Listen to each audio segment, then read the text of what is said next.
네, 오전에 제가 한국교회를 돌아볼 때 이사야 5장에 있는 말씀을 가지고 시작했죠. 이사야 5장에서 우리가 볼 수 있는 건 하나님이 정말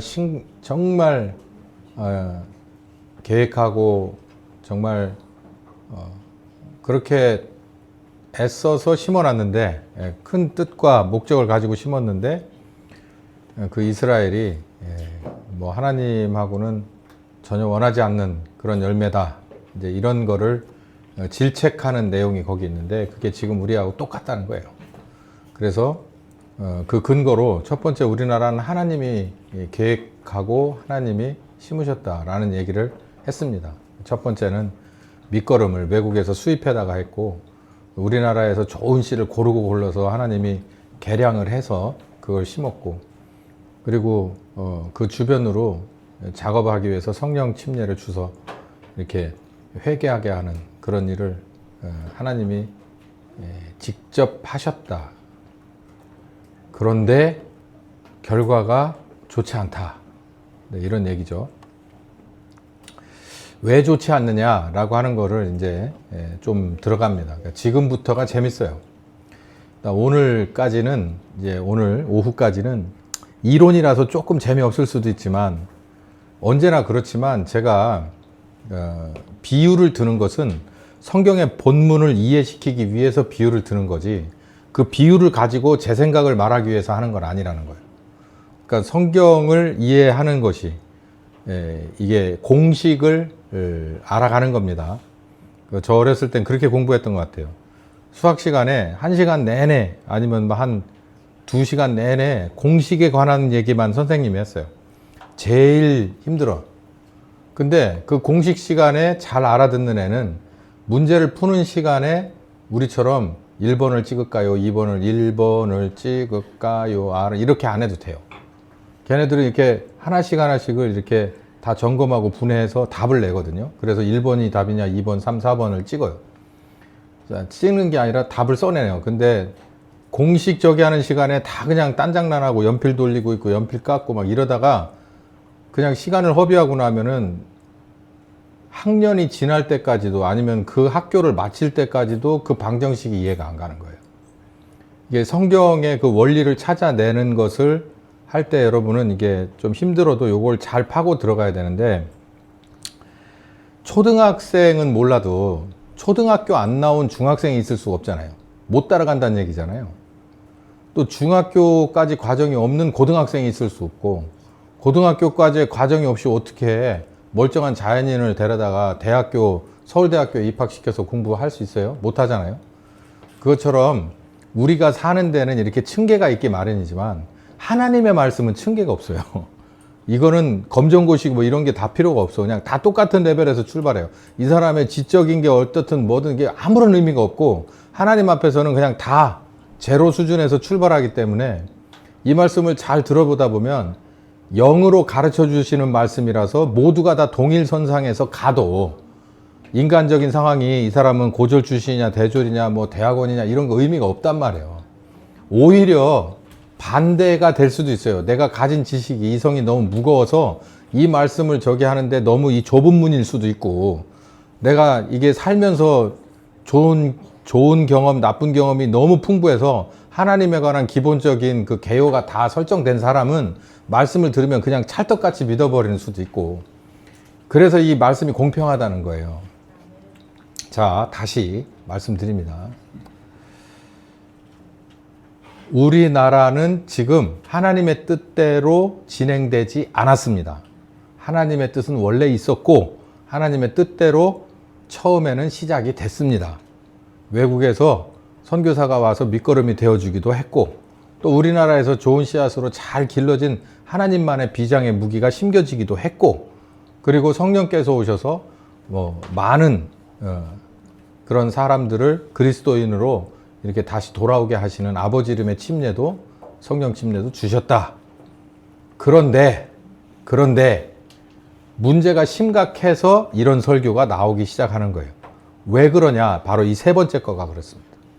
이건 우리들의 잘못도 있지만 사탄이 가라지를 심었기 때문에 그런 거예요. 그러니까 선악과에 하와가 가서 이렇게 아무리 쳐다봐도 사탄이 옆에 와가지고 저거 절대로 죽지 않으니까 먹어라고 해서 옆구리를 쿡 찌르지 않았다면 아마 성경은 다르게 쓰여졌을 수도 있어요. 그런데 사탄이 거기서 딱 알고 그 자리에 쓱 나타나가지고 이러저러한 그 현란한 혓바닥을 막 놀려대더니 옆구리 쿡 찌르니까는 하와가 근거 없는 자신감으로 그걸 손에다 대고 얼른 입에다 쳐넣고 늘 하던 대로 남편에게 줘서 먹게끔 해서 완전히 그냥 그 모둠이 망가져 버리잖아요. 그것처럼 항상 사탄은 그런 식이에요. 하나님이 작품을 다 만들어 놓으면 거기다가 코 빠뜨리게 재뿌리는 짓을 사탄이 하거든요. 하나님이 이 대한민국에 관해서도 뭔가 계획대로 원대한 품을 꿈고 이렇게 털을 다지고 밑거름을 뿌리고 씨앗을 뿌리고 정지 작업을 싹 하는데 사탄도 가만히 있을 소냐. 그게 성경에 나오는 아주 원리입니다. 그래서 우리 아까 이사야 5장은 이사야가 하나님의 계시를 받아서 한 거잖아요. 사람이 얘기해서 쓴 건데 물론 성령께서 주신 감동이지만 여기 마태복음 13장의 이 비유는 예수님이 직접 하신 말씀이에요. 그러니까 그 비유도 비슷한 얘기가 있어요. 예수께서 그들 앞에서 또 다른 비유를 베풀어 가라사대 천국은 말이지, 그러니까 여기서 천국이라는 건 계룡시, 서울특별시, 부산광역시 이렇게 보면 안 돼요. 이런 거예요. 이런 문어적인 표현으로 대한민국은 말이지. 그러면은 대한민국은 뭐 위도, 뭐 경도 이거 해가지고 거기 있는 이걸 말하는 게 아니잖아요. 대한민국은 이라고 했을 때 우리 한 사람 한 사람의 고유의 국민성을 말할 때도 대한민국을 논하자면 이렇게 얘기할 수도 있지. 우리는 지리적으로 얘기할 때만 대한민국이다라고 우리는 그렇게 관념이 박혀 있지만 시인이 말할 때 대한민국을 논하자면 나는 음식으로 비유할 때 뭐 이렇게 얘기할 때는 대한민국이라고 하는 그 아주 또 특이한 이 사람만의 그게 있는 거잖아요. 그것처럼 천국이라면 말이야 이렇게 얘기했을 때 이 천국은 저기 뭐 새하늘과 새 땅 이런 걸 얘기하는 게 아니에요. 이 천국은 하나님이 뜻을 펼쳐서 하나님이 원하는 그런 목적물을 또 혹은 목적을 이루실 때에는 이 말이에요. 하나님의 뜻을 펼치실 때에는 이렇게 읽으면 딱 맞아요. 가라사대 하나님이 하나님의 원대한 계획을 품으실 때에는 좋은 씨앗을 제 밭에 뿌리는 것과 같다. 우리가 밭에 봄에 가가지고 여러 가지 것을 하고 나서 뭔가를 이렇게 정식을 할 때, 모종을 사다 정식을 할 때, 전 솔직히 아무 감정이 없지만 제 아내는 거기에 대한 원대한 꿈을 꿈고 거기 엎어져가지고 거기 기어다녀요. 그 저는 뭐 하냐, 그냥 대충 그냥 심어놓고 그냥 흙 덮고 나와 그러는데 제 아내는 그렇지 않아요. 사뭇 진지하고 정성스럽다 못해서 성스럽게 거기다 뭘 막 긁고 막 거기다 넣고 그래. 하나님도 그렇다는 거예요. 당신의 뜻을 이룰 때, 아니 농부가 봄에 뭔가를 심을 때 그냥 대충 나처럼 이렇게 심는 농부가 없듯이 뭔가 가을에 뭔가를 꿈꾸면서 하듯이 하나님이 그렇게 하시지 않느냐 이거예요. 천국도 그렇게 좋은 씨앗을 아주 정성스럽게 준비해서 밭도 준비하고 씨앗도 준비해가지고 목적을 가지고 정말 기도하는 마음으로 흔히 말해 그렇게 해서 아주 정성스럽게 심는 것과 같아 이 말이죠. 천국도 그런 거라는 거예요. 하나님이 이렇게 심사숙고해서 계획하고 씨를 준비하고 밭을 준비해서 정성껏 심은 것과 같아. 그런데 25절 읽어봅시다. 시작. 사람들이 잘 때에 그 원수가 와서 곡식 가운데 가라지를 쑥 뿌리고 가는 거예요. 이게 다 된 밭에 뭐 한다는 거예요? 재 뿌리고 코 빠뜨린다는 얘기잖아요. 그럼 이거 진짜 처음부터 다시 시작해야 되니까 이걸 뭘 어떻게, 아니 다 됐는데 여기다가 재가 조금 들어갔다고 해서 뭐 이물질이 조금 들어갔다고 해서 이걸 다 쓸어버리자니 여지까지 내가 얼마나 여기다 마음을 쓰고 돈을 쓰고 시간을 쓰고 이런 것부터 시작해서 막 화가 막 치밀어 오르잖아요. 사탄은 항상 그런 짓을 해요. 하나님이 뭔가를 펼치잖아요. 그럼 와가지고 뭔가 이 짓을 합니다. 여러분 여기서 잠깐 스톱을 하고 여러분 주변에 개인의 삶 속에서 이렇게 쭉 보면 하나님이 뭔가를 이렇게 쫙 하려고 했을 때 내가 정말 좋은 마음으로 이렇게 하려고 했을 때 뭔가 쑥 들어오는 게 있잖아요. 그럼 마귀 새끼 짓이에요. 그게 딴 게 아니에요. 마귀 새끼 짓이요. 근데 100%예요. 100%. 천국이 그렇다잖아요. 하나님이 천국에 관한 계획을 세우고 아들을 십자가에 보낼 생각을 하고 막 이렇게까지 해가지고 아들을 십자가에 보내고 하나침례교회를 세우고 이런 거 막 하는데 마귀가 절대 여기 안 들어오냐? 100% 들어옵니다. 100% 들어와. 100% 들어와서 크고 작은 장애물을 그 앞에다 이렇게 놓거든요. 밟기만 해라. 건드리기만 해라. 이거 아주 심각해질 거다. 이거 가라지를 이렇게 탁탁 뿌리고 가는 게 사탄이에요. 여기 원수라고 얘기했죠. 이게 사탄입니다. 선악과에서 창세기 3장에서 하는 짓하고 똑같은 짓을 해요. 그러니까 우리는 이걸 이 성경 말씀을 보면서 과외로 알아야 될 게 뭐냐면 아, 내가 하나님의 뭔가 뜻을 알고 내가 아멘으로 화답하고 내가 정말 신중하게 생각하고 순종하면서 가려고 하면 바로 발 앞에 뭐가 있을 거다. 장애물이 있을 거다. 장애물. 이 없으면은 그거는 뭔가 문제가 있어. 근데 장애물이 있을 때 우리는 뭘로 알아들어야 되냐면 내가 하나님이 원하는 방향으로 제대로 방향을 잡고 발을 내디딘 거가 맞구나 이렇게 생각하면 딱 맞는 거예요. 예. 이게 이렇게 해서 가로막히는 것을 볼 때 오 그렇구나 내가 제대로 가는 게 맞네. 예. 없으면은 그건 내 생각대로 가는 거다라고 봐도 99.9%예요. 가라지를 쑥 하고 뿌리고 가. 하나님의 계획을 엉클어뜨리려고 지연시키려고 싹이 나고 결실할 때 가라지도 쓱 보여. 그러니까 처음에는 몰랐어. 그러다가 그러잖아요. 그 정구지 밭에 나는 가라지는 정구지하고 똑같이 생겨요. 저 벼에 그 논에 가면 벼하고 똑같이 생긴 게 올라옵니다. 전혀 다른 게 올라오면 눈에 확 띄거든요. 똑같이 생긴 게 올라와요. 그러다 언제 표시가 나냐면 이게 이제 정체성을 드러낼 때 벼가 이제 벼로서 꽃이 피고 뭔가 열매를 맺어서 이렇게 수거질 때쯤 되면은 피는 피의 열매가 나고 벼는 벼의 이삭의 열매가 맺히는 거예요. 그때 되면 알아요. 아, 이거 피가 여기 이렇게 여기 이렇게 들어가 있었네. 자풀이 이렇게 들어가 있었네. 마찬가지 다른 밭에도 똑같아요. 신기하게 그거하고 아주 비슷하게 생겨서 이거 언뜻 봐서는 정구지하고 똑같은데 나중에 가서 보면은 아, 이건 정구지가 아니구나. 저는 잘 몰라요. 그냥 다 잘라다 먹어도 몰라. 근데 제 아내는 알더라고. 이거 봐라. 신기하대. 여기 이렇게 끝난데 모른대. 모르겠어 나는. 그랬더니 이렇게 보여주는데 그런 것도 같고 아닌 것도 같고. 싹이 나고 결실할 때 이제 정체성이 드러나는 거예요. 여기서도 가만히 놓고 보세요. 지금 소위 말해서 우파 운동이 지금 몇 년째입니까? 지금 박근혜 대통령 탄핵 때부터 지금까지 길바닥에 나온 지가 몇 년이에요. 이렇게 결실할 때가 되면은 계속해서 정체성이 드러나요. 가라지와 열매의 정체성이 드러난다고. 어디에 심겨져 있던, 같이 심겨져 있던. 이것도 우파, 이것도 우파인 줄 알았는데 가다 보니까 여기쯤에서 삼거리에서 갈라져. 이 사람은 직진 가려고 하는데 이 사람은 삼천포로 자꾸 빠지려고 그래. 이게 보이는 거예요. 여기 지금 이 비유 한마디가 우리는 정말 많은 그런 센스를 얻을 수가 있어요. 집주인이 종들에 와서 말하되 이거 확 뽑아버릴까요? 라고 얘기합니다. 그러니까 주인이 그럽니다. 가만 놔둬라. 가만 놔둬라. 이 가라지 뽑다가 곡식까지 상할 수도 있으니까. 놔뒀다가 둘 다 추수 때까지 기다리다가 추수꾼 오라 그래서 이거 그냥 저 밑바닥에서부터 싹 다 잘라서 다 뒤집어 엎어버리고 쓸 건 쓸 것대로 못 쓸 건 못 쓸 것대로 그때 구분하게 냅둬라.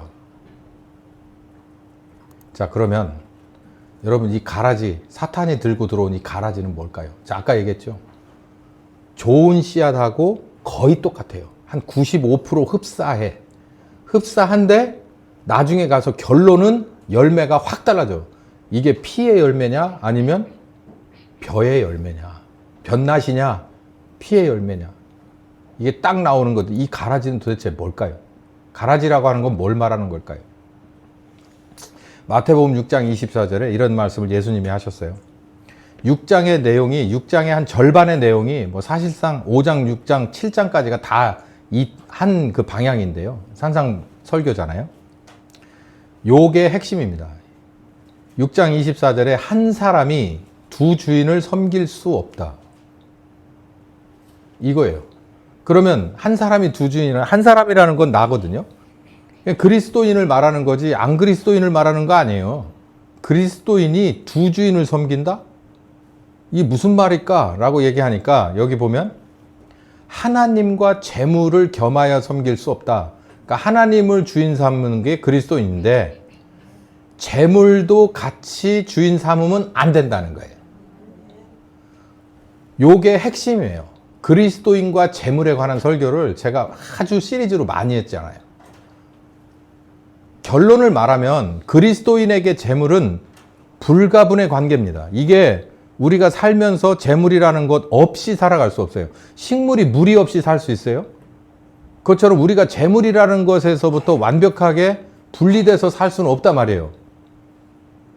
그러면 이 재물이라는 것 안에는 재물을 재물되게끔 만드는 학력부터 시작해서 그 사람의 기술부터 시작해서 그 사람의 관계, 뭐 그 사람의 처세, 그 사람의 가치관, 우선순위 뭐 이런 게 다 들어가 있는 게 그 재물이라는 말이에요.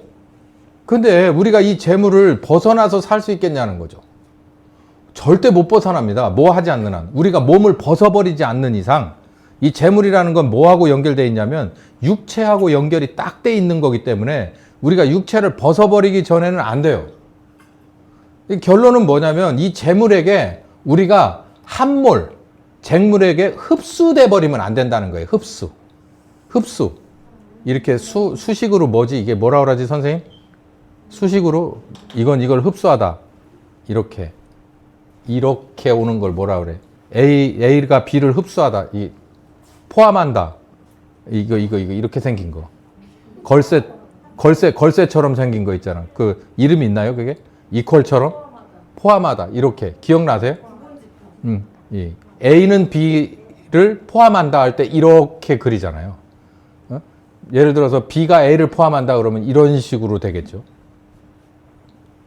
그러니까 우리가 그리스도인이 재물이라는 것에 흡수돼 버리면 안 돼요. 우리가 뭘 해야 되냐면 이 재물이라는 것이 우리를 지배하게 나를 거기에 순종해 버리면 안 된다는 거예요. 그러니까 재물이 주인이 되면 안 된다. 그러니까 두 주인이라고 얘기했잖아요. 아버지와 아들과 성령 하나님이 내 주인이 되는 건 돼요. 근데 재물이 또 거기에다가 플러스 1, 그러니까 삼위일체인데 사위일체가 되면 안 된단 말이에요. 성령 하나님, 성부 하나님, 성자 하나님, 거기 플러스 재물 하나님이 있으면 안 되는 거예요. 이 재물은 또 다른 거예요. 이거는 내가 이용하는 어디를 갈 때 시동을 걸어서 켜는 자동차와 같은 거, 또 어딘가에서 뭘 해야 될 때 켜는 등불 같은 거, 이런 거예요. 내가 필요할 때 켜고 필요 없을 때 끌 수 있는 이런 거여야 돼. 내가 지배를 해야지 지배를 당하면 안 되는데 여기 보면 재물도 겸하여 섬긴다는 걸 보니까 지배를 당하는 거죠. 자, 그러면서 이렇게 핑계를 댑니다. 내가 목숨을 위해서 그렇습니다. 목숨을 위해서. 그러니까 네 육체구나. 네 육체. 여기서 봐요. 먹을 것, 입을 것, 마실 것. 이거는 전부 우리 영이 물을 마셔요? H2O? 물을 마십니까? 영이? 아니잖아요. 우리의 마음이 물을 마셔요? 아니지. 몸이죠. 먹고 마시고 입는 것은 다 몸이잖아요. 그러니까 우리가 육체를 입고 있는 한 재물이라는 걸 함부로 볼 수는 없다고요. 절대로 함부로 볼 일이 아니야. 이렇게 쉽게 말할 수 없어요. 이 재물을 당신이 지배하고 사셔야 됩니다. 이론이잖아요. 근데 그 말에 동의는 하지만 이게 진짜 그렇게 되는 것은 우리 현실에서 절대 그렇게 쉽지가 않다고요. 그러니까 예수님이 여기 뭐라고 얘기하냐면 너희는 먼저라는 단어를 써요. 먼저 우선순위가 있다는 거예요. 우선순위. 여러분 가끔 우리 뭔가 이런 걸 컴퓨터도 사고 뭣도 사면 거기에 설명서가 와요. 그러면 우리 잘 그렇게 하지 않지만 먼저 뭘 봐야 됩니까? 박스를 딱 뜯으면 맨 위에 포장지 위에 이렇게 설명서가 있잖아요. 그럼 설명서를 먼저 봐야 되는데 우리는 어떻게 해요? 대부분 설명서는 휙 집어 던지고 그냥 자신 있게 원래 한국 사람은 말이야 휙 집어 던지고 막 이거 만들고 안 되는데 막 콜센터 전화하려고 그러면은 옆에서 그래요. 우리 아들이 아빠 설명서 있잖아. 아이씨 그러고서 안경 끼고 설명서를 또 봐요. 그런 거예요. 먼저 해야 될 게 있는데 그거를 안 하게 되면은 이게 꼬이기 시작해요. 뭐에? 재물 문제에 있어서 그리스도인이 한번 꼬이잖아요. 이거 정말 쉽게 벗어나기 어렵고 벗어나고 나도 큰 데미지를 남깁니다. 인간관계가 남기든 건강 문제가 남기든 영적인 뭔가가 남기든 엄청나게 소모가 돼요. 그래서 처음부터 요만했을 때부터 훈련을 받고, 그리고 조금 더 커서 이제 사회에서 돈을 벌기 시작할 때부터 경험을 쌓게 만드는 게 중요해요. 짧은 간증을 하나 드릴게요. 저희는 그 애들을 키울 때 뭐 푼푼치를 않아서 이 하나님이 우리에게 또 직접 은혜도 주시기도 했지만 뭘 가르쳤냐면, 하나님이 원하는 방향으로 갈 때 하나님이 꼭 개입하신다라고 하는 것을 가르쳐 주고 싶었어요. 왜냐하면 제가 그걸 몰랐기 때문에 인생의 절반을 낭비를 했거든요. 그래서 저하고 제 아내는 교회를 개척하고 그 과정 자체가 아시는 분도 많이 있지만, 하나님이 꼭 필요할 때 꼭 필요한 만큼을 주신다라고 하는 그런 그 여정의 그 뭐가 있기 때문에 우리 애들도 그걸 바라는 마음이 있었어요. 그래서 예를 들면 이런 게 있었어요. 우리 큰 녀석이, 저희가 지가 이제 군대 제대하고 미국 가겠다고 이제 푼푼히 모아둔 돈이 몇 푼이 있었어.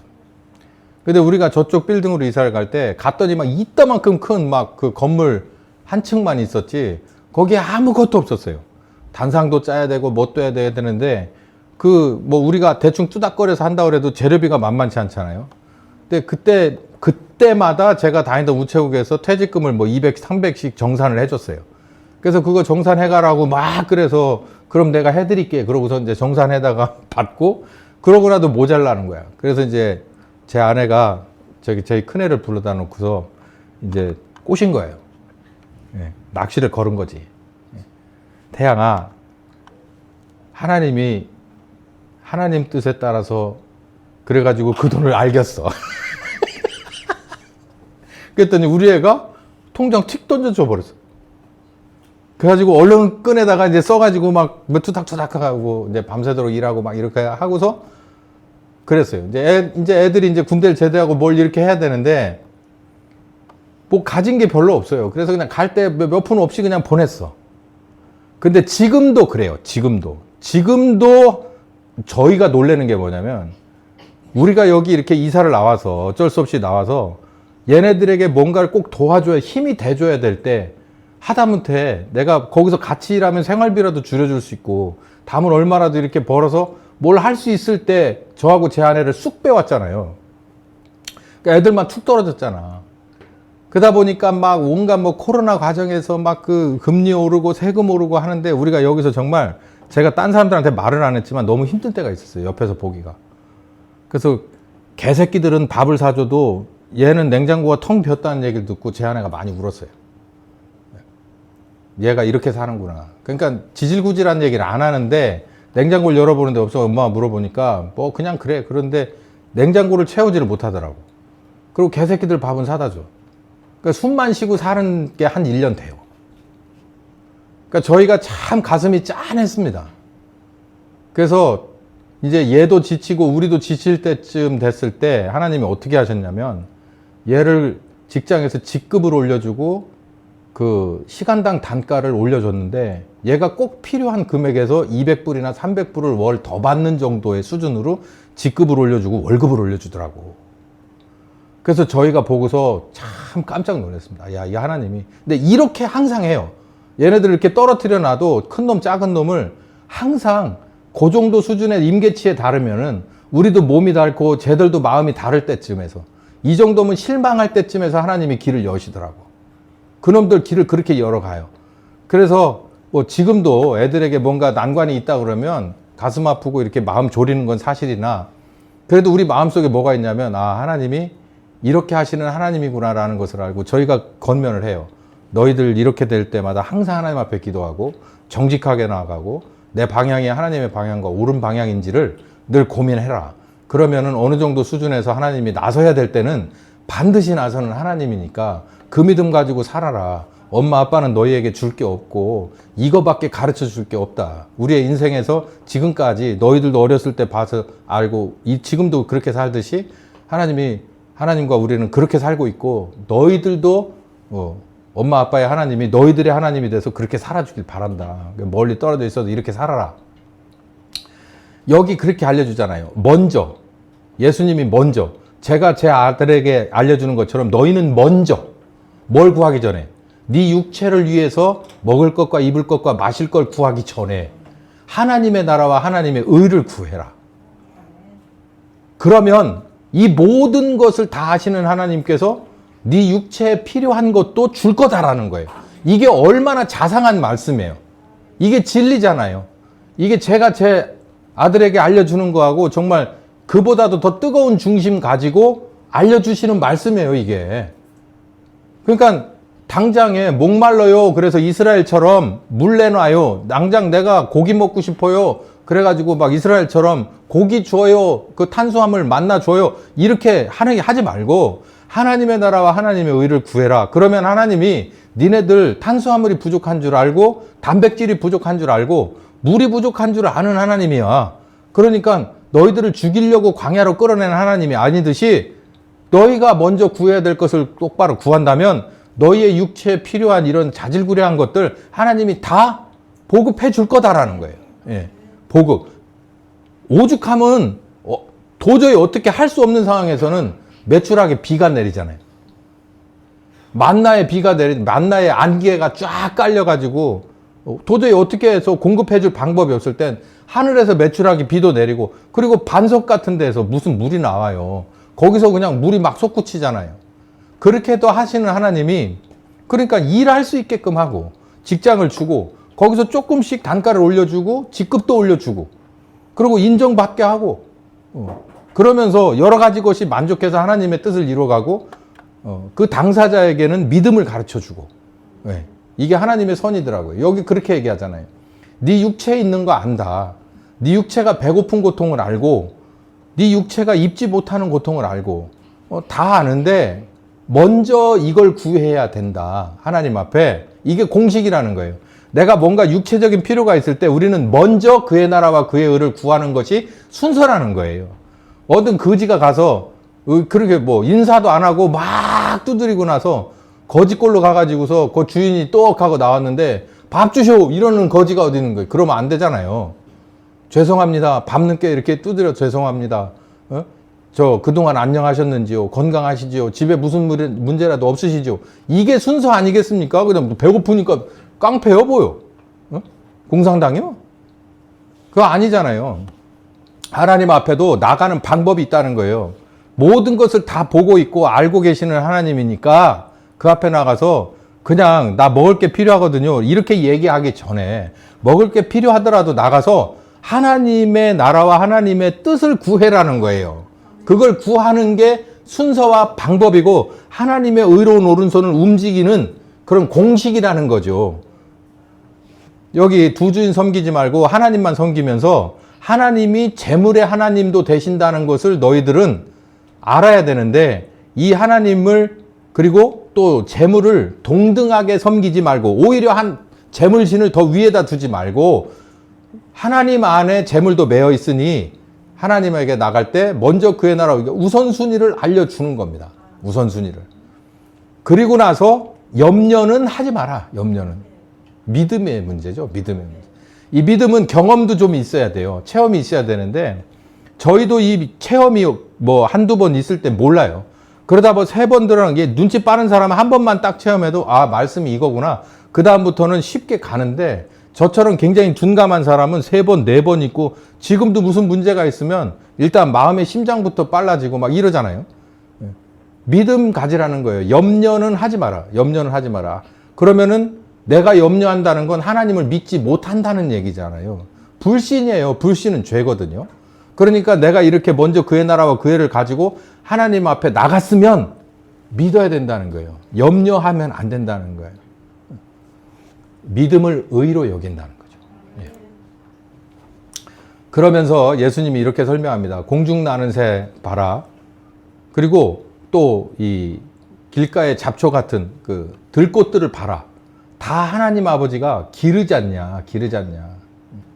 우리는 이걸 야생의 세계라고 보지만 예수님은 뭐라고 그러냐면 하나님이 이런 것들을 기르는 모든 만물을 기르시고 운영하는 방법이라고 얘기를 하는 거예요. 기르신다. 너희도 똑같이 기르는데 너희는 더 소중한 존재다. 이렇게 얘기를 해줘요. 여기까지 얘기를 하는데도 불구하고 우리는 재물신은 재물신대로 하면은 그게 누구하고 똑같은 거냐? 이스라엘의 한 패역과 똑같은 짓이에요. 오늘 있다가 내일 아궁이에 던지는 들풀도 하나님은 하나님의 방법과 계획대로 다 관리하고 키우고 그리고 어떤 것에 그런 식물로 밥으로 주기도 한다. 너희는 더 큰 자들이잖아. 그러니까 이 믿음이 적은 자들아 그러면 되겠냐라고 이제 믿음 얘기 여기 나오잖아요. 육체 가로 열고 목숨은 창조주 하나님의 뜻에 달린 것입니다. 재물의 영역이 아니에요. 재물 가지고 내 육체를 뭔가를 할 수 있을 것이다 생각하는 것은 이거는 하나님이 준 진리하고는 좀 달라요. 그러니까 제가 이 말씀을 좀 설명을 드리려고 했는데 그래서 제가 이 포인트를 준 건데 목사님 돈이 있어야 마트 가죠. 목사님 돈이 있어야 신용카드 그 한도가 남아 있어야 쇼핑을 하죠. 기름도 넣죠. 뭣도 하죠. 그거 틀린 말 아니에요. 다 맞는 말이에요. 그래서 신용카드 한도를 따라다닌다? 그러면 그게 재물신을 따라다니는 거예요. 그러니까 그것 때문에 뭔가를 한다? 그러면 염려하면서 사는 이방인과 같은 거예요. 그러면서 예수 믿는다 소리 하지 말라는 얘기. 예수님 뭐라고 말하냐면 모든 육체와 목숨은 창조주 하나님 앞에 달려있는 거야 라고 얘기를 해요. 자, 그럼 이 얘기가 무슨 얘기일까? 좀 한번 가서 보자고요. 육체라고 하는 것이 어떤 존재인가를 로마서 7장 21절에 보면 그러므로 내가 한 법을 깨달았는데 곧 선을 행하고자 하는 나에게 악이 함께 있는 것이다. 내 속사람으로 하나님의 법을 즐거워하되 내 지체, 이거 육체거든요. 육체 속에서 다른 법이 내 마음의 법과 싸워 내 지체, 육체 속에 있는 죄의 법 아래로 나를 사로잡아 오는 것을 본다. 그러니까 이 육체 안에 뭐가 들었냐면 죄가 은거하고 있다. 도사리고 있다라는 얘기죠. 오라 나는 공고한 사람이다. 이 사망의 몸에서 누가 나를 건져낼 것이냐. 자기 마음이 아무리 하나님의 말씀에 동조하고 믿음을 가져도 뭘 이겨먹기 어렵다는 거예요. 몸을 이겨먹기 어렵다는 거예요. 그러니까 하나님의 여기 우리가 지금 말씀의 은혜를 받아요. 영적인 양식이 정말 몇 톤이어도 오늘 저녁밥만 못 얻다는 거예요. 어디에는? 내 육체에는. 이 바울이 지금 하는 말이에요. 로마서 7장에서 자기는 하나님의 영적인 은혜가 몇십 톤, 몇백 톤을 내가 받았어도 혹은 먹었어도 그게 어디에 영향 주지 못한다는 거예요. 자기 육체에 영향 주지 못하더라 이 말이에요.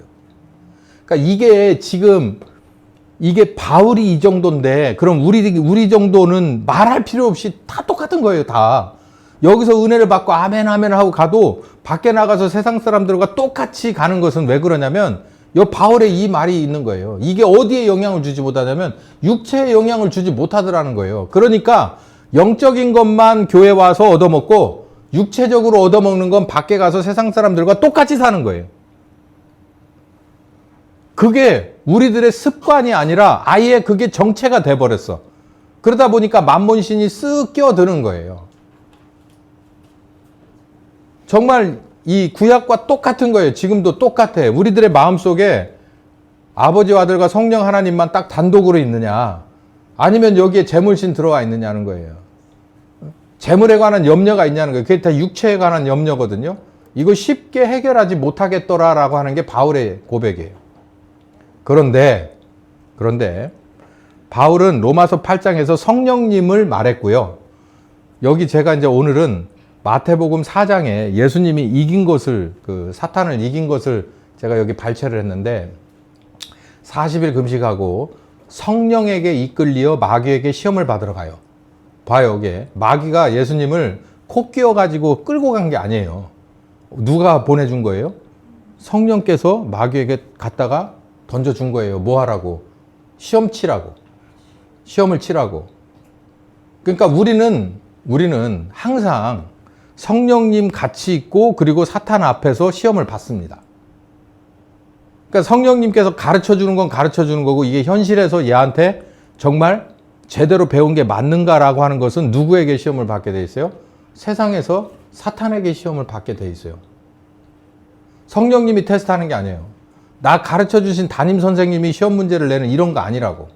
그러니까 나를 잘 가르쳐 주고 어디로 밀어붙이냐면 수능 시험 보러 다른 선생님한테로 밀어붙이는 거예요. 여긴 선생은 아니죠. 사탄에게 밀어붙이는 거예요. 여기 봐요. 성령께 이끌려 마귀에게 시험을 받으러 가요. 그러니까 마귀가 어떻게 하겠어요? 짜고 치겠어요? 성령님하고? 아니죠. 마귀는 어떻게 하겠어요? 어떻게든지 뭐 하려고 하겠어요? 실패하게끔을 만들려고 하겠죠. 너무너무 잘 알죠, 육체를. 그러니까 마귀가 하는 짓을 보세요. 40일 밤낮을 금식을 합니다. 시킨 거죠. 왜? 내가 지금 배가 이렇게 불러요. 평상시에도 이렇게 부르고 밥도 빵빵하게 먹어서 이렇게 불러요. 그러면 돌을 떡으로 만들 생각이 있어요, 없어요? 없어요. 돌 같은 소리하고 앉았네. 나는 디저트도 들어갈 배가 없는데 뭘로 내가 그게. 근데 40일을 금식하면 4시간 뒤에도 충분한데 4일 뒤는 말할 필요도 없고 40일을 굶겨요. 그리고 나서 어디 앞에다가 놓느냐면 돌 앞에다가 딱 놓고 자, 이걸 떡으로 만들어 먹으면 살겠지? 이렇게 답하는 거예요. 그 시험 제대로 받는 거죠. 그러니 누구든지 40일을 금식해서 몸이 메말라 버렸으면 돌이 아니라 뭘 가지고도 떡으로 만들 재주가 있으면 그거 얼른 가져다 먹죠. 이게 본능이에요. 본능의 최고조로 올려놓은 상태예요. 완전 볼륨, 이 본능의 볼륨을 끝까지 올려놓은 상태. 이렇게 만들어 놓고 이걸 떡으로 만들면 좋겠어? 그리고 먹으면 좋지 않겠어? 이렇게 하니까 예수님이 대답을 합니다. 뭐라고요? 시작. 사람이 떡으로만 살 것이 아니요 하나님의 입으로 나오는 모든 말씀으로 살 것이다 라고 했어요. 이 말은 이런 겁니다. 예를 들어서 이제 제 아내가 항암 치료를 곧 받아요. 그러면 우리 생각에 제 아내 속에 있는 이 마무리되는 이 항암 치료는 뭐가 담당하는 거예요? 의사와 누가? 항암제가 담당하는 거라고 우리는 생각해요. 아니, 우리가 아니라 과학이 그렇게 생각해요. 여기 예수님도 과학으로, 생물학적으로 과학으로 보면 떡이 무엇을 살린다? 마른 몸을 살려줄 것이다 라고 말할 수가 있겠죠. 그러니까 돌을 뭘로 만들으라는 거예요? 떡으로 만들으라는 거예요. 그러니까 돌을 어떻게 떡으로 만들어 먹어? 떡이 있는데 이걸 먹을래 말래도 아니고 돌을 떡으로 만들어서라도 어떻게 해서라도 이걸 먹으라는 거예요. 그건 예수님이 뭐라고 말하냐면 사람이 떡으로만 사는 게 아닌데? 사람이 떡으로만 사는 게 아닌데? 라고 얘기를 하는 거예요. 근데 여러분 이렇게 얘기할 수 있습니까? 사람이 떡으로만 사는 게 아닌데? 40일 금식하고 사람이 떡으로만 사는 게 아닌데? 라고 얘기할 수 있어요? 이렇게 생각하면 좀 쉽습니다. 뭐냐면 내가 돌을 떡으로 만들어서 몸을 살릴 순 있지. 그러나 이 몸이 뭐는 못 살려주는데 이 떡이 돌을 변해서 떡으로 만든 이 내가 먹는 육신의 떡이 뭐는 못 살려주는데 영은 살릴 수가 없잖아요.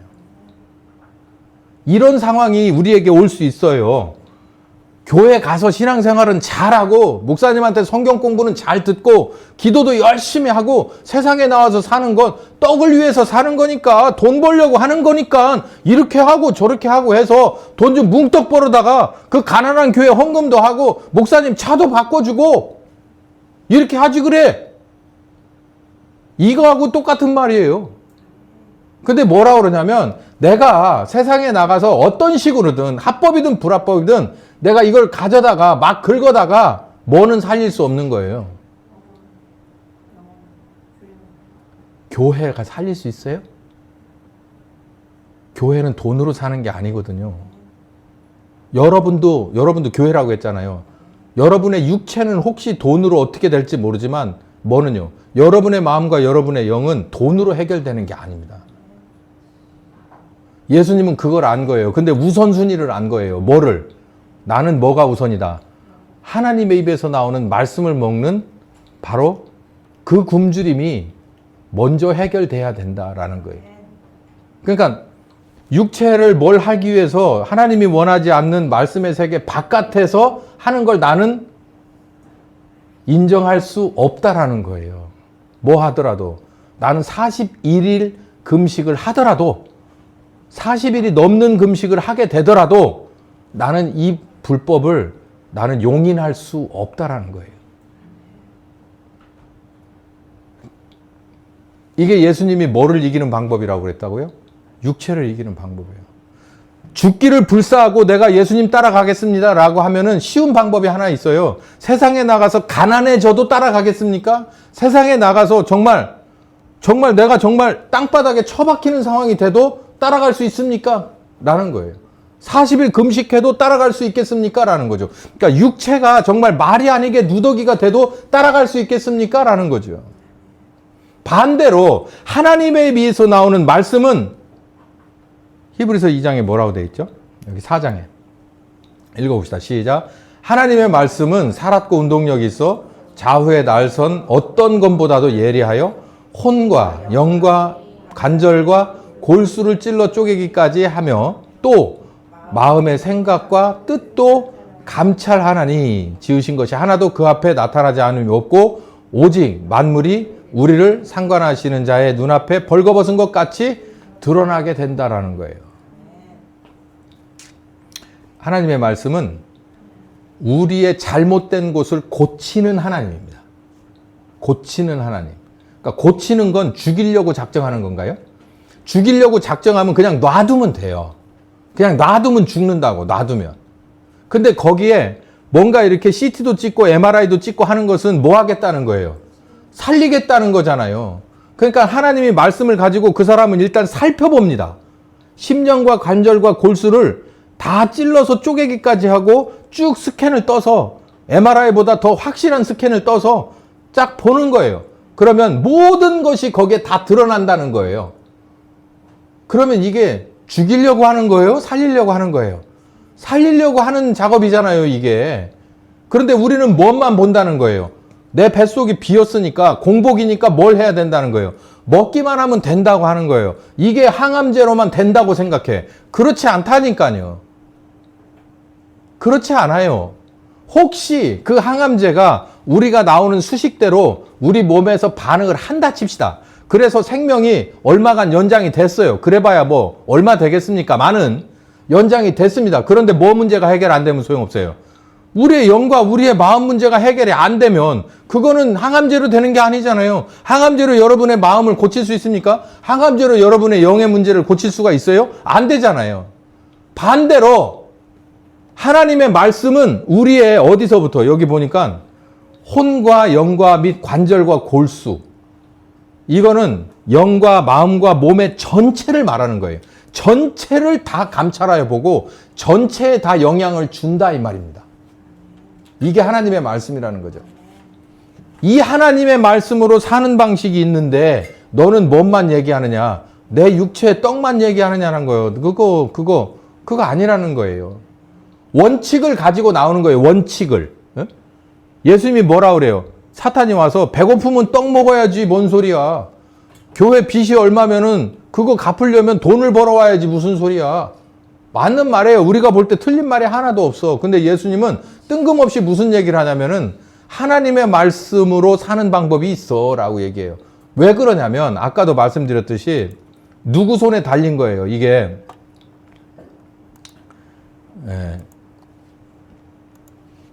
마태복음 6장에 너희는 먼저 그의 나라와 그의 의를 구해라. 그러니까 네 할 일은 이거다. 그렇다면 그 나머지 부분은 이 모든 것을 너희에게 더하시는 분은 누구라는 거예요? 하나님. 네가 할 일 따로, 하나님 하시는 일 따로. 그러니까 네가 똑바로 하나님이 원하는 걸 눌러야 하나님이 진짜 네에게 필요한 것이 쏟아져 내려올 거다라는 거예요. 우리가 혹시 육체에 관한 것을 뭔가를 치료하려고 병원도 다녀야 됩니다. 될 수 있으면 좋은 병원, 좋은 의사를 찾아서 심간 신중하게 판단해서 다니는 게 중요해요. 그러나 더 중요한 건 뭐냐면 그 사람보다도 더 위에 있는 하나님이 있다는 걸 알아야 돼요. 그 사람보다 더 위에 있는 하나님이, 그래서 좋은 의사를 찾는 거고요. 그리고 하나님을 찾는 거예요. 왜? 하나님이 저 의사를 통해서 가장 좋은 방법, 가장 좋은 약을 정확하게 쓸 수 있도록, 정확하게 시술할 수 있도록 하나님께서 도와달라고 하는 거예요. 그러면 하나님과 그 의사는 서로 협력 관계가 되고 하나님이 위에 계시는 게 맞죠. 그러면서 나는 하나님이 이 과정에서 무엇을 알게 하시는지를 궁금해해야 돼요. 내가 다시 이 투병 과정에서 하나님은 내게 무엇을 가르쳐 주셨나, 나는 무엇이 부족했나라는 것을 배워야 된다는 거죠. 이게 바로 그의 나라와 그의 의를 먼저 구하는 나고 모든 것을 더하시는 하나님의 역할이에요. 이 점을 아시면 됩니다. 육체는 이렇게 하나님 앞에 도움을 안 줘요.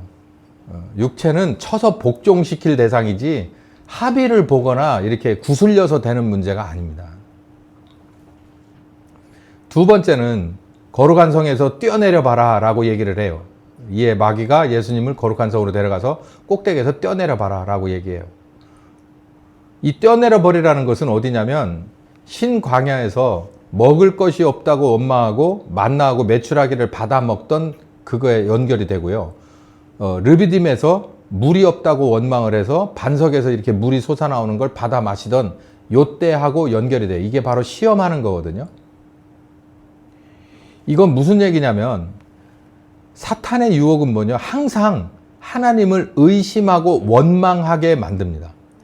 나를 살리려고 광야로 끌어내셨는데 이스라엘을 살리려고 광야로 끌어낸 거지 죽이려고 한 건 아니거든요. 죽일 생각이 있었으면 그냥 내두면 죽어요. 거기서 죄 가운데서 같이 애굽하고 똑같이 걔네들 그 종살이 시다바리로 살다가 그냥 거기서 비참하게 죽으면 그만이거든. 인종 말살 정책을 펴고 있었잖아요. 아들 낳으면 전부 죽이고 뭐 이렇게 만들고 있었잖아요. 근데 내비두면 죽는데 살리려고 광야로 끌어낸 거고 젖과 꿀이 흐르는 가나안 땅의 언약으로 아브라함의 언약을 실행하려고 꺼낸 건데 이 사람들은 항상 탄수화물이 없어요. 단백질이 결핍됐습니다. 그렇다고 물 없으면 살 수 있나요? 이 얘기만 계속 하는 거예요. 그러니까 살리려고 꺼낸 하나님이에요. 근데 만약에 이 사람들에게 탄수화물, 단백질, 지방, 그 다음에 물만 이렇게 자판기처럼 막 공급되는 이런데 소위 말해 젖과 꿀이 흐르는 가나안 땅으로 보내려고 하면 광야로 내보낼 필요가 있습니까? 없습니까? 없어요. 우리 지난 오전 설교 시간에 이승만 대통령이 뭐라고 그랬죠? 두 가지 편벽댐이라고 거기에서 더러운 국민성 위에 깨끗한 정부는 있을 수 있다 없다? 없다는 거예요. 정부는 생명체가 아니에요. 반대로 깨끗한 그리스도인의 양심을 가진 다수의 국민들 위에 더러운 정부는 존재할 수가 없습니다. 더럽다고 하더라도 오래 갈 수가 없어요. 그럼 그냥 녹아 없어지고 소멸돼서 없어질 수밖에 없다는 거예요. 반대로 그 논리 자체가. 하나님이 이스라엘을 광야로 살리려고 데리고 온 때는 당신의 젖과 꿀이 흐르는 가나안 땅이 없어서가 아니라 이들에게 그냥 애굽에 나온 사람들을 그냥 직통으로 그냥 KTX 해가지고 전세 버스나 비행기로 해가지고 갔다가 내려놔도 이 사람들은 애굽하고 똑같이 살 거기 때문에 그래요. 하나님의 백성이 아니라 애굽의 종살이처럼 똑같이 살면 결국은 가나안 7족들 중에 어느 누군가가 와서 이스라엘을 또 지배하겠죠. 지배받지 않는 자유로운 하나님의 자유를 마음껏 닮은 이스라엘, 하나님의 언약된 백성이 되기 위해서는 광야라고 하는 훈련소가 필요했다는 거예요. 여기서 다 깨끗하게 빨아야 되고 다시 입혀야 되고 다시 훈련할, 안에도 훈련하고 밖에도 훈련해서 이제는 하나님의 사람으로 제대로 군대로 만들어서 가나안으로 들여보내서 거기서 진짜 하나님의 자녀요, 하나님의 자유를 가진 진정한 하나님의 나라로 만들고 싶었던 게 하나님의 계획인데, 그래서 광야로 데리고 나온 거, 이게 죽이려고 한 게 아닌데, 군인을 훈련소에다 넣는 것은 강군을 만들기 위해서예요. 여기서 있는 그대로 머리만 깎고 여기다가 다 특수군 복장 해준다고 얘네가 공수부대가 되고 해병대, 수색대가 됩니까? 택도 없는 소리죠. 오합지졸이죠. 아무데나 오줌 싸고 아무데서나 담배 물고 그 되겠어요? 안 되죠. 그러기 때문에 그 유니폼에 걸맞는 훈련을 6주에서 심하게는 몇 년씩을 시키는 거예요. 그거하고 똑같아요. 그런데 뭐 하는 거예요? 자꾸 시험하는 거예요. 우리가 단백질이 부족한데요. 탄수화물 과다인데요. 물이 부족한데요. 지방이 없는데요. 이러면서 계속 이게 뭐로 보냐면은 거룩한 성 꼭대기에서 뛰어내리라는 거예요. 뛰어내리면 죽는 꼴 보겠어? 뛰어내려. 하나님이 너 진짜 땅바닥에서 다 깨져 죽으라고 그렇게는 안 하겠지. 붙잡아서 이렇게 세우겠지. 그렇게 이거 아주 잘못된 겁니다. 우리도 마찬가지예요. 하나님이 우리를 예수님을 십자가에 죽여가면서 살리려고 한 그 마음을 받아들이고 믿어야 됩니다. 어떤 상황일지라도요. 어떤 상황일지라도. 훈련의 극한으로 우리 인생이 몰려갈 때 우리를 더 이렇게 그릇을 크게 만들려고 하는 하나님이에요. 그러니까 구석구석을 다 파는 거예요. 더 두껍게 만들기 위해서 자꾸자꾸 필요 없는 부분을 자꾸자꾸 하는 거예요. 그 점을 명심해서 알아야 됩니다. 마지막으로는 천하만국의 영광을 보여주고 나한테 경배를 하면 내가 이것들을 줄게 라고 사탄이 얘기하는데 한마디로 일축해버려요. 사탄아 물러가라. 왜 그러냐면 천하만국의 영광은 사탄의 거가 아니에요. 사탄의 지 거가 아닌데 어떻게 준다고 그래. 사탄은 원래 거짓말하는 존재잖아요. 천하만국은 누가 만들었습니까? 하나님 만들었잖아요. 하나님 앞에 경배를 해야 그 만국의 영광을 주든지 말든지 할 거 아니에요. 근데 사탄이 어떻게 그걸 줘요? 그건 거짓말이에요. 여러분, 사탄이 여러분에게 마음의 평안이나 그러니까 물질의 풍요, 마음의 평안, 또 여러분의 영과 육의 복을 줄 거라고 생각하면 거짓말입니다. 사탄이 거짓말로 여러분에게 돈 벌 수 있는 방법을 가르쳐줬다 칩시다. 그래가지고 이걸로 인해서 내가 영과 마음과 몸이 내 나뿐만 아니라 내 자식 대대손손 정말 저기하게 살아야지라고 해서 사탄의 꼬임에 빠져서 갔을 때 그게 진짜 그렇게 되느냐고요. 그 돈 먹고 정말 편하게 똥 싸고서 오래 살 수 있을까요? 그렇지 않아요. 절대 그럴 수 없습니다. 사탄은 거짓말을 한 거예요. 이게 어떤 거를 먹든 간에 이 사탄이 주는 것은요, 낚싯밥이에요. 거짓말에 속으면 이게 걸려서요, 내 인생 전체를 빼앗기게 됩니다. 내 자유를 빼앗겨요. 그래서 이거 너 이러면은 너 이거 내가 다 그냥 다 탈로 낼 거야. 나 이거 다 그냥 불어버릴 거야. 그러면은 이리 끌려다니고 저리 끌려다니고 낚싯바늘 한번 딱 물잖아요. 아무리 큰 고기라도 있죠. 이리 끌면 이리 끌려다니고 저리 끌면 반항해봐야 소용없어요. 반항해봐야 한 5분, 10분, 15분 씨름하면 이리 끌려다니고 저리 끌려다니고 배 보이고 허연 배 드러내놓고 1m짜리 고기도 이리 갔다 저리 갔다 하는 거예요. 그런 것 같지 않아요? 우리나라에 지금 대다수 이름 있는 직책 가진 사람들 그런 것 같지 않습니까? 특히 윤상현 의원. 배 보이고서 갈짓자 걸음 걷고 있잖아요. 그런 의심이 상당히 드는데 뭔가 물어도 제대로 된 거 물었구나. 그러니까 이쪽으로 끌었다 저쪽으로 끌었다. 본인도 알 거예요. 자기가 이러면 안 된다는 걸. 근데도 우리 같은 비전문가가 봐도 저 사람은 낚싯밥을 먹었구나. 바늘이 이 주둥이 걸린 게 아니라 이 내장을 걸었구나. 절대로 죽기 전에 빠져나올 수 없는 걸 먹었구나. 그런 거 같지 않습니까? 그러니까 저렇게 꼼짝 못하고 이리 끌려다니고 저리 끌려다니고. 거짓말에 속으면 우리 그 낚싯밥 물게 돼요. 사탄은 원래 애초부터 거짓말쟁이에요.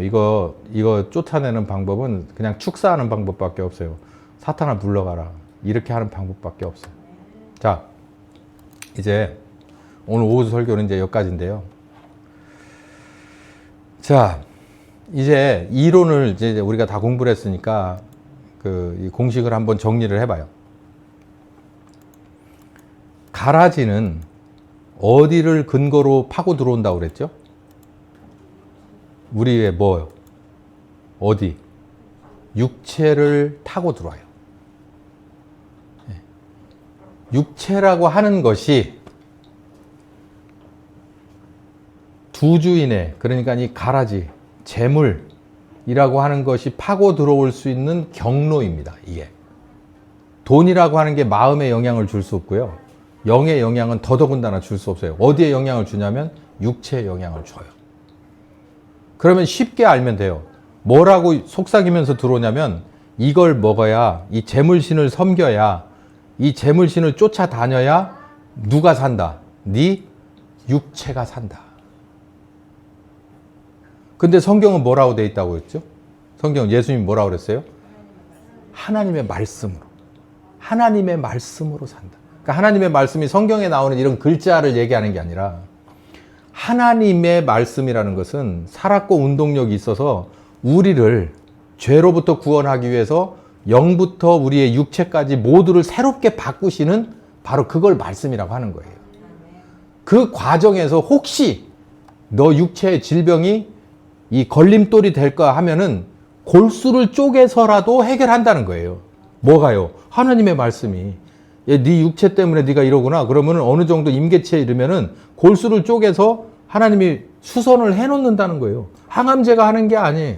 의사가 하는 게 아니라 저는 병원에 자주 다니면서 그걸 배워요. 의사가 하는 건요, 참 일부분입니다.